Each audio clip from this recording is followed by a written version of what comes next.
বাড়ির সামনের রাস্তায় প্রকাশ্যে বৃদ্ধ আব্দুর রহিমকে মারধর করছেন তারই ছেলে জহিরুল ইসলাম।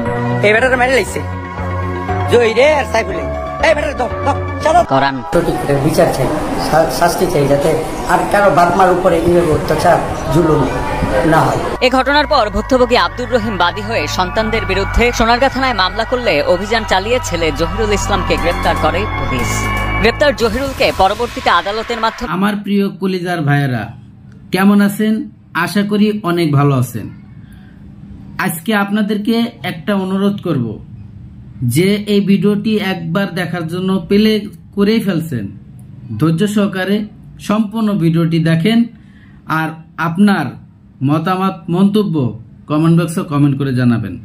কিছু কথা আপনাদের সাথে শেয়ার করবে। ইতিমধ্যে ছোট্ট ভিডিও ক্লিপের অংশ দেখেছেন, সম্পূর্ণ ভিডিওটি দেখেন। আপনাদের এই ভিডিও দেখার পরে আমি জানি না কেমন লাগবে, এবং কিছু কথা আপনাদের সাথে শেয়ার করব।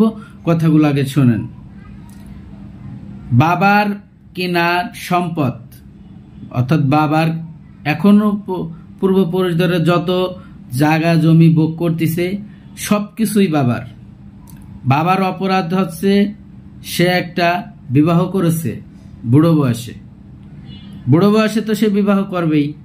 ছেলের বউ যদি না দেখে এবং মেয়ে যদি না দেখে, তাহলে তার তো বৃদ্ধ বয়সে লোক লাগবে। কাজের লোক নিয়ে তো আর সংসার চলে না। অনেক দিন যাবৎ এই লোকটার বউ মারা গেছে, আর ছেলে মেয়েরা যার যার মতে মতে আছে, যার যার সংসার সে সেই নিয়ে ব্যস্ত। বাবা খাইলো কি খাইলো না, বাবা কি করতেছে, এটা তাদের কারোর দেখার মানুষ নাই। বাবা ভুল করে একটা বিয়ে করে ফেলছে। বিয়ে করার পরেই শুরু হয়েছে যত মুসিবত। কেন বলছি মুসিবত? এই বাবার জীবনে সবচেয়ে বড় কাল হয়ে দাঁড়াইছে তার বউ। কিন্তু সে বাইচে থাকার জন্য তার তো একটা লোক লাগবে। সে বউ হোক, সে বিটার বউ হোক, এবং সে নিজের মেয়ে হোক, এবং কাজের বেটি হোক। যেহেতু সে বৃদ্ধ, যেহেতু সব বুড়ো হয়ে গেছে, তার তো একজন নিজের পার্সোনাল একজন লোক লাগবে। বড় ছেলে, মাঝের ছেলে, সাইজের ছেলে এবং ছেলে মেয়ে কেউ দেখে না।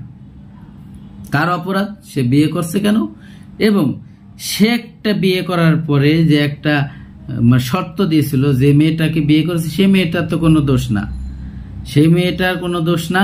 যেহেতু সে বুড়ো এক বেটার সাথে বিয়ে হয়েছে, তখন সে বলছে যে ঠিক আছে, বা বাড়ির যত সম্পদ আছে অর্ধেক তোমার নামে যেটা আছে অর্ধেক আমার নামে দেওয়া লাগবে। তার যদি না হয়, তোমার ছেলে মেয়েরা আছে তারা আমাদেরকে থাকতে দেবে না, আমার সে অধিকার তারা রাখতে দেবে না। এই ঘটনার জন্য বাবা শর্ত দিয়ে সে একটা বউ তুলে এনেছে ঘরে, আর সেই বউ তুলে আনার পরে যত ঘটনা ঘটেছে আপনারা দেখছেন শুরু থেকে, যে এই লোকটাকে এমন মারছে তার বড় ছেলে এবং সাজের ছেলে, মাঝের ছেলে এবং মেয়ে মিলে। অর্থাৎ তার যত সন্তান আছে আগের ঘরের প্রত্যেকটা লোকই তাকে মারছে। আর এই যে বড় ছেলে যে হাইটে চলে যাচ্ছে, যে ভাই লাইভটা করছে তাকে আমি অসংখ্য ধন্যবাদ দিচ্ছি। কারণ সে যদি সাহসের সাথে লাইভটা না করতো, সোশ্যাল মিডিয়াতে না আসতো, এই ঘটনাটা হয়তো কেউ জানতোই না। এই লোকটাকে এমন মারছে, একবারে দুনিয়ার থেকে বিদায় করে দেওয়ার জন্য যত করে কৌশল, যত প্রকারের মায়ের তাকে দিছে। সে এমনি বৃদ্ধ মানুষ এবং বুড়ো, এবং মারছে চুল পরিমাণ মায়া তাদের মধ্যে নেই যে আমার বাবাকে ভুল করে মারছি, যাই তাকে হসপিটালে নিয়ে যায়। হসপিটালে তো তারা নেবেই না এবং নিতে দিবেও না, কাউকে দিবেও না। যদি কেউ সেই লোকটার কাছে যায়, তাকে মারধর করে এবং তার সাথে গ্যাঞ্জাম করে, তাহলে আপনার শরীরের মধ্যে যদি রক্ত থাকে, আপনার এই কথাগুলো জানার পরে, এই ভিডিওটি দেখার পরে আপনাদের কেমন মনে হবে? আশা করি হয়তো আপনাদের ভালো লাগতেছে না, কমেন্টে জানা যাবেন। আর যে লোকটা, যারা এই কাজগুলি ঘটাইছে, অবশ্যই এই এলাকার যে প্রশাসন আছেন দ্রুত তাদের বিরুদ্ধে আইনি ব্যবস্থা নেন। কারণ এই ঘটনা যদি হতে থাকে, তাহলে বাংলাদেশের প্রত্যেকটা বাবা মাই এইভাবে মার খাবে, আর তাদের বাড়ি ঘরদোর হারাবে। তার বুড়ো হওয়া কি তাদের অপরাধ? আরে ভাই, আপনিও তো একদিন বুড়ো হবেন, আপনি তো বুড়ো হয়েই গেছেন, আপনি তো 50 বছর প্লাস হয়ে গেছে, আপনার বাবার সাথে হাতে গোনা 20-30 বছর ছোট। তাহলে আর কিছুদিন পরেই তো এই দিনগুলোর জন্য আপনার অপেক্ষা করতে হবে। তো আমি আর বেশি কথা বাড়াচ্ছি না, চলে যাবো সেই গুরুত্বপূর্ণ ভিডিওতে যাওয়ার আগে ছোট্ট করে রিকোয়েস্ট করব, আপনি যদি আমার চ্যানেলে নতুন বন্ধু হয়ে থাকেন, ভালো লাগলে চ্যানেলটিকে সাবস্ক্রাইব করবেন আর ভিডিওগুলো বন্ধুদের মাঝে শেয়ার করে দিন। তো চলুন সেই ভিডিও দেখে আসি।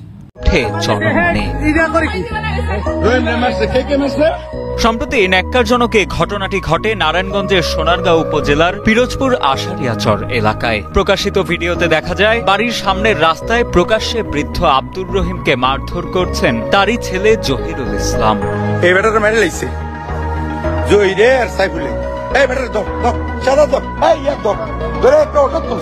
স্থানীয়রা জানান বৃদ্ধ আব্দুর রহিম কেন বাড়ি বিক্রি করেছেন এ নিয়ে 27 এপ্রিল দুপুরে তার সাথে বাঘ বিতণ্ডায় জড়ায় সন্তানেরা। কথা কাটাকাটির এক পর্যায়ে ছেলে জহিরুল ইসলাম, সাইফুল ইসলাম ও মেয়ে হালিমা আক্তার বাড়ির সামনে বাবাকে বেধড়ক পিটিয়ে জখম করে। পরবর্তীতে স্থানীয়রা গুরুতর আহত অবস্থায় সেই বৃদ্ধকে সোনারগাঁও উপজেলা স্বাস্থ্য কমপ্লেক্সে ভর্তি করান। সঠিক বিচার চাই, শাস্তি চাই, যাতে আর কারো বাপ মার উপরে এইভাবে অত্যাচার জুলুম না হয়। এ ঘটনার পর ভুক্তভোগী আব্দুর রহিম বাদী হয়ে সন্তানদের বিরুদ্ধে সোনারগাঁ থানায় মামলা করলে অভিযান চালিয়ে ছেলে জহিরুল ইসলামকে গ্রেপ্তার করে পুলিশ। গ্রেপ্তার জহিরুলকে পরবর্তীতে আদালতের মাধ্যমে জেল হাজতে প্রেরণ করা হয় বলে জানান নারায়ণগঞ্জ সোনারগাঁ থানার ভারপ্রাপ্ত কর্মকর্তা মফিজুর রহমান।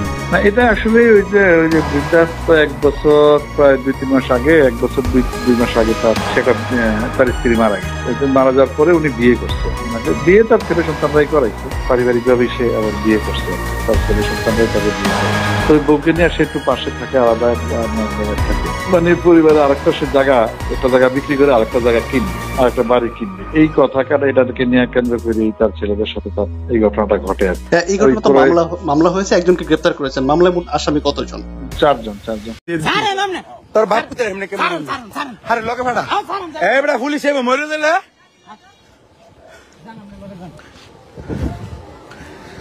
খানকির বুতারা মানুষ রে তোরা, এই কুত্তার জাতেরা কেমনে বাপের এমনি মারস? তখন বলা ভাই নিছে, এই কুত্তার যাও